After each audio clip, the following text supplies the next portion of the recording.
ಕೂಡ ನಮಸ್ಕಾರ. ನನ್ನ ಹೆಸರು ರಘು ಅಂತ ಹೇಳಿ. ಅದಕ್ಕಿಂತ ಮುಂಚಿತವಾಗಿ ಈ ಒಂದು ವೇದಿಕೆಯನ್ನು ಅಲಂಕರಿಸಿರ್ತಕ್ಕಂಥ ನಮ್ಮ ಜಿಲ್ಲಾ ಪಂಚಾಯತ್ ಮುಖ್ಯ ಕಾರ್ಯನಿರ್ವಾಹಕ ಅಧಿಕಾರಿಗಳಾಗಿರ್ತಕ್ಕಂಥ ಸಿಒ ಸರ್ ಅವ್ರಿಗೆ, ಮತ್ತೆ ಈ ವೇದಿಕೆ ಮೇಲೆ ಇರ್ತಕ್ಕಂಥ ನಮ್ಮ ಜಂಟಿ ಕೃಷಿ ನಿರ್ದೇಶಕ ಸರ್ಗೆ, ಮತ್ತೆ ಈ ವೇದಿಕೆಯ ಮೇಲೆ ಇರ್ತಕ್ಕಂಥ ಎಲ್ಲ ಗಣ್ಯರಿಗೆ ನಾನು ವಂದನೆಗಳನ್ನು ಮಾಡ್ತಾ, ಯಾಕೆ ಅಂತ ಹೇಳಿದ್ರೆ ಇವತ್ತು ಈ ಒಂದು ದಾವಣಗೆರೆ ಜಿಲ್ಲಾ ಪಂಚಾಯತ್ ಸಭಾಂಗಣದಲ್ಲಿ ಕೋಲಂಬಿ ಅಂತಕ್ಕಂಥ ಒಂದು ನನ್ನ ಗ್ರಾಮದ ಹೆಸರು ಪ್ರತಿಧ್ವನಿಸಿದ್ದು ನನಗೆ ಬಹಳ ನನ್ನ ಹೆಸರಿಗಿಂತಲೂ ನನ್ನ ಗ್ರಾಮದ ಹೆಸರು ಪ್ರತಿಧ್ವನಿಸಿದ್ದು ನನಗೆ ಬಹಳ ಹೆಮ್ಮೆ ಕೊಡ್ತಕ್ಕಂಥ ವಿಚಾರ.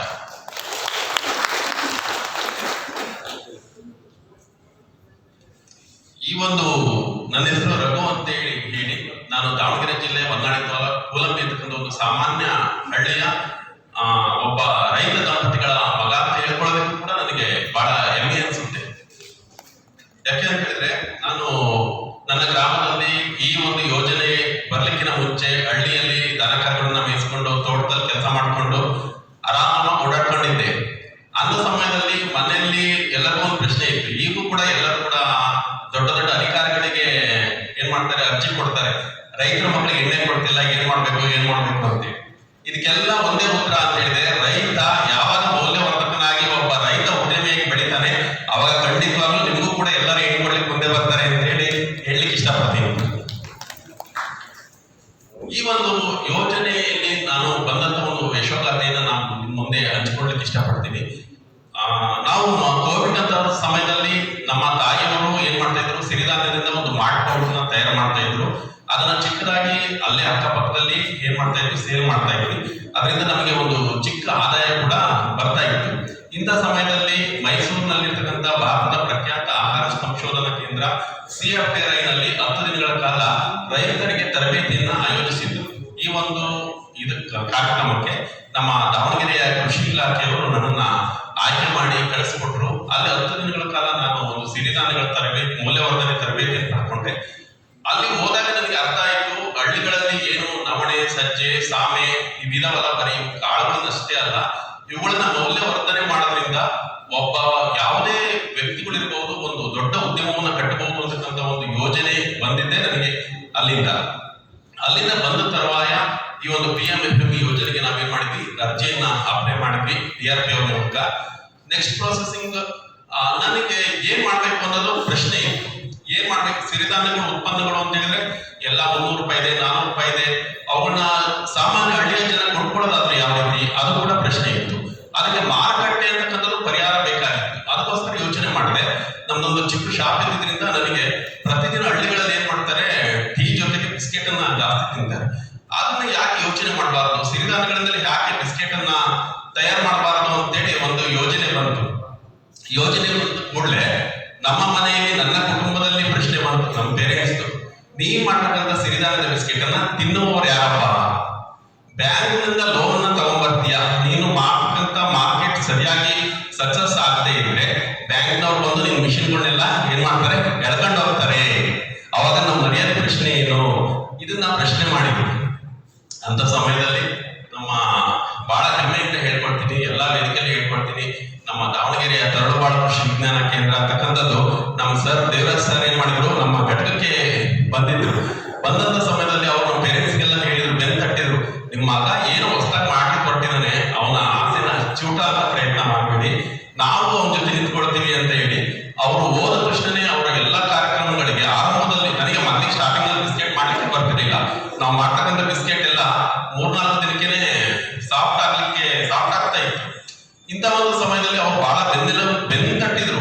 ಅಲ್ಲಿ ಬಂದಂತವ್ರು ಕೆಲವೊಂದು ಕಾಮೆಂಟ್ಸ್ ಮಾಡ್ತಾರೆ. ಪ್ರತಿಯೊಬ್ಬರು ಕೂಡ ಪ್ರಕ್ರಿಯೆ ಮತ್ತು ಪ್ರತಿಕ್ರಿಯೆ ಇದ್ದೇ ಇರುತ್ತೆ.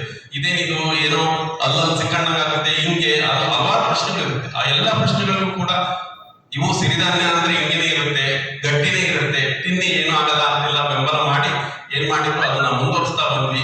ಎಷ್ಟೋ ರಾತ್ರಿ ನಾನು ನಿದ್ದೆನೂ ಕೂಡ ಮಾಡ್ದೇನೆ ಇದನ್ನ ಏನ್ ಮಾಡ್ಬೇಕು, ಯಾವ ಇದನ್ನ ಇನ್ನೂ ಕೂಡ ಉತ್ತಮ ಪಡಿಸ್ಬೇಕು ಅಂತಕ್ಕಂಥ ಯೋಜನೆಗಳನ್ನ ಮಾಡ್ತಾ ಹೋದಾಗ ಹಲವಾರು ಜನ ದೊಡ್ಡ ತಜ್ಞರನ್ನ, ಆಹಾರ ತಜ್ಞರನ್ನ ಸಂಪರ್ಕ ಮಾಡಿ ಇವುಗಳಲ್ಲಿ ಏನ್ ಬದಲಾವಣೆ ಮಾಡಿದ್ರೆ ಇದು ಒಂದು ಒಳ್ಳೆ ಕ್ವಾಲಿಟಿ ತರಬಹುದು ಅಂತೇಳಿ ಸುಮಾರು 4 ವರ್ಷಗಳ ಕಾಲ ನಾವು ಏನ್ ಮಾಡಿದ್ವಿ, ನಿರಂತರವಾದ ಪ್ರಯತ್ನಗಳನ್ನ ಮಾಡಿ ಇವತ್ತು ಈ ಹಂತದಲ್ಲಿ ಏನ್ ಮಾಡಿದೀವಿ, ನಾವು ಆ ಬಿಸ್ಕೆಟ್ ಅನ್ನ ಪರಿಪೂರ್ಣಗೊಳಿಸಿ ನಮ್ಮದೇ ಆಗಿರ್ತಕ್ಕಂಥ ಒಂದು ಅಂತ ಹೇಳಿ ಎಲ್ಲರೂ ಕೂಡ ಪ್ರಶ್ನೆ ಮಾಡ್ತಾರೆ. ತಪಸ್ವಿ ಅಂತ ಯಾಕೆ ಇಟ್ಟಿದ್ದೀರಿ? ತಪಸ್ವಿ ಅಂತ ಹೇಳಿದ್ರೆ ದಿ ಸ್ಟ್ರಗಲ್ ವಿತ್ ಸಕ್ಸಸ್ ಅಂತ ಹೇಳಿ, ಯಾರು ಯಶಸ್ಸಿಗೋಸ್ಕರ ಹೋರಾಡ್ತಾರೆ ಅವನೇ ತಪಸ್ವಿ ಅಂತ ಹೇಳಿ. ಅದಕ್ಕೋಸ್ಕರ ನಮ್ಮ ಬ್ರಾಂಡಿಗೆ ತಪಸ್ವಿ ಅಂತ ಹೇಳಿ ಬ್ರಾಂಡಿಂಗ್ ಅನ್ನು ಕ್ರಿಯೇಟ್ ಮಾಡ್ಕೊಂಡಿದ್ವಿ.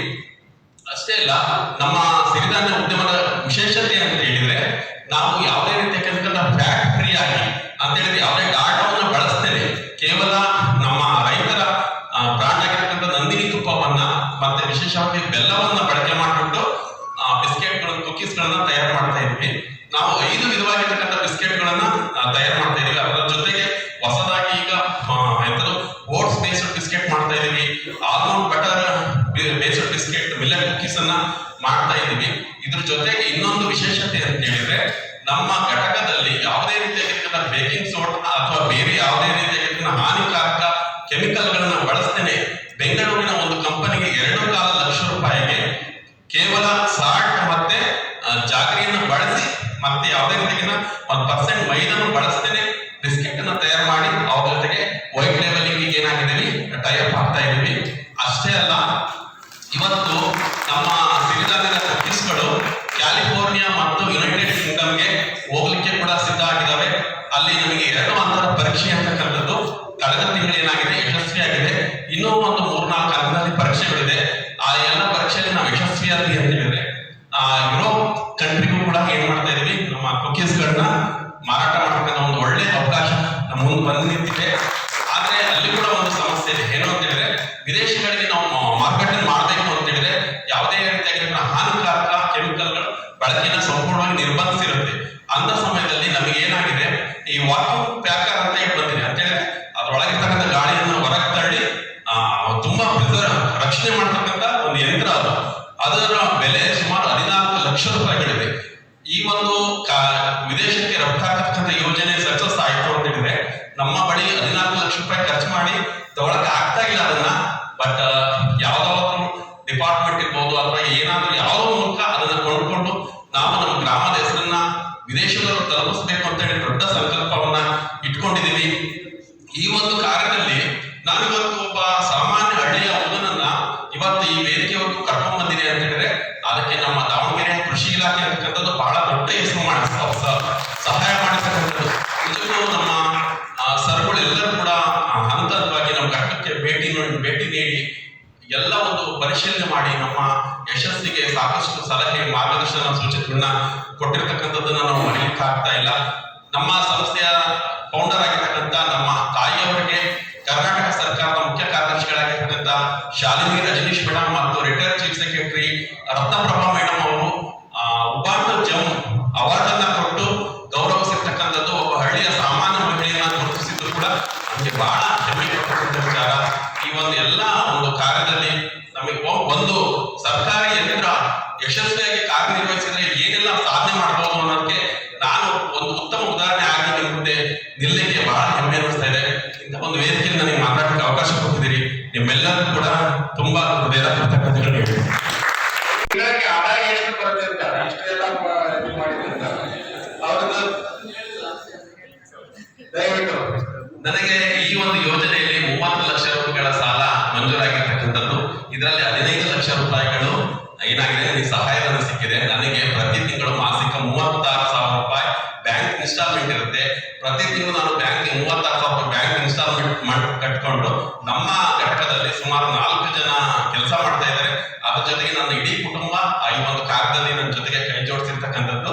ಇವರೆಲ್ಲರಿಗೂ ಸಂಬಳ ಎಲ್ಲ ಕೊಟ್ಟು, ಸ್ಯಾಲರಿ ಎಲ್ಲ ಕೊಟ್ಟು ನನಗೆ ಪ್ರತಿ ತಿಂಗಳು 1,50,000 ರೂಪಾಯಿ ಸೇವ್ ಆಗ್ತಾ ಇದೆ.